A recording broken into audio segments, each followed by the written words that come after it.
Hello and welcome to the holiday edition of the Sunday Sports Extra. I'm Andrew Chernoff. Another very busy show for you tonight. We have highlights from both the Texans and Cowboys games, but first, we hope you're not wrapping presents at this time because chances are you will stop and listen to these guys for a few minutes. Joining me tonight on the show is none other than a couple of decorated bull riders, Kuntz's own Cody Teel and China's Beau Schroeder. Guys, thank you so much for joining us. Thanks for having us. Yep, thank you. So Cody, of course, world champion now after the National Finals Rodeo last week, and then Beau, I mean, you won the average placement, I believe, competition in first place, so congratulations to both of you. Thank you. Thank you. How crazy of a week has it been? It's been real crazy. It's kind of finally starting to sink in. Been around the house, kind of getting on the regular day-to-day schedule now, but it was definitely, the couple weeks out there was definitely, it was crazy and it's nonstop, but finally having time to look back on it and kind of take it all in, I guess. Caught up on sleep yet? Nope.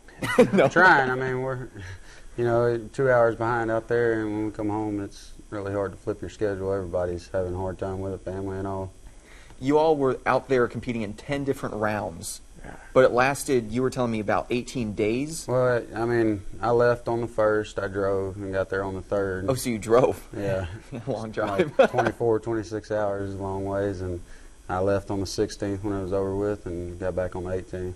Is it difficult with that many rounds to keep your focus at the highest level it can be each and every round? It is definitely, it's hard enough when you're getting on 10 bulls out there, but there's also a lot of stuff going on throughout the day, or they're going to trade shows or signing for different people. So it takes a lot of focus. It's just pretty nonstop. Before you know it, it seemed like you'd wake up and every day, there at the end, it was just, the days were flying by, really. So, but it's a whirlwind for sure. Being my first year out there, I know it was quite an experience to be more well prepared for next year. Whirlwind indeed, and obviously it was a good end to the whole event for both of you. What was going through your mind when you knew where you were going to finish?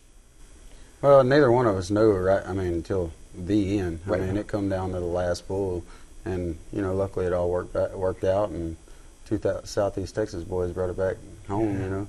Did you ever imagine that you two would be on the top of the podium? Yeah, of course, going out there, that's kind of the idea of it, but for it to actually, just thinking about it, but for it to actually happen, it was an awesome experience. We had a lot of family and friends out there too at the end of it, so just a lot of support from around here, and that really meant a lot.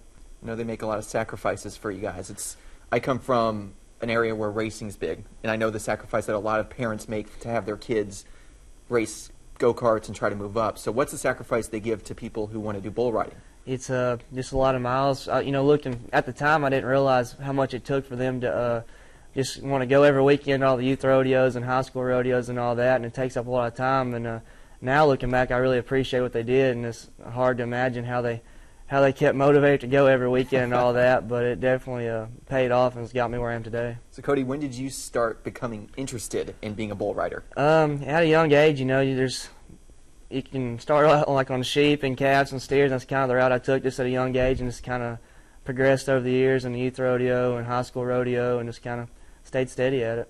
But when did you start? I started when I was about 4 or 5 on calves. So now you're both right up there in the world rankings. Has that sunk in yet? It all starts over a couple of weeks anyways, or it already has started over, but here in a couple of weeks we'll hit that trail again and keep going, and it'll all change throughout the year. I mean, that's last year. It doesn't mean nothing now. And I'll get you both out of here on this last question. You've accomplished a lot already. What is there left for you, Beau, to accomplish and you, Cody, to accomplish?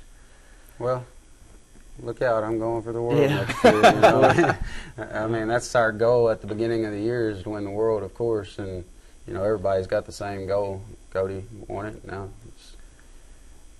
try to get somebody else in there. Like you said, it starts all over right now, so you just kind of reset your goals. And, for like you said, for me and him, it's to win the world title again. It all starts this next week. We're back at it.